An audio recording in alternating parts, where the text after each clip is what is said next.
इमरान खान ने आज़ाद कश्मीर में वज़ारत उस्मा के लिए 3 नामों की मंजूरी दे दी है। ख्वाजा फारूक, अजहर सादिक और चौधरी अनवारुल हक के नाम फाइनल किए गए हैं। तीनों नामों को पार्लिमानी पार्टी के इजलास में पेश किया जाएगा। इसी पर मज़ीद बात कर लेते हैं असलम मीर से। जी असलम, बताएगा मज़ीद क्या तफसीलात हैं आपके पास?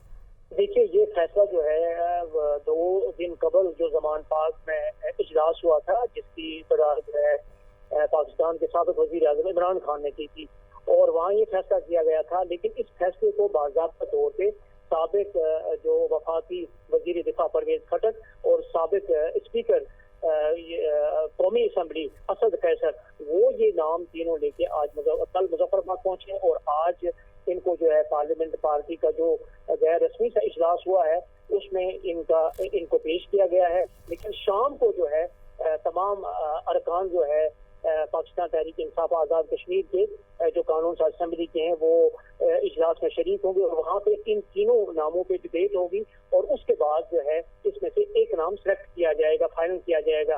लेकिन इन तीनों को अगर देखा जाए, ये तीनों सीनियर पार्लियामेंटेरियंस हैं। ख्वाजा फारूक चूँकि सीनियर वजीर हैं और इस वक्त कायम मुकाम वजीर आजम है। चौधरी अनवारुल हक जो है वो स्पीकर कानून साज असम्बली है। अजहर सादिक वजीर मवासात है।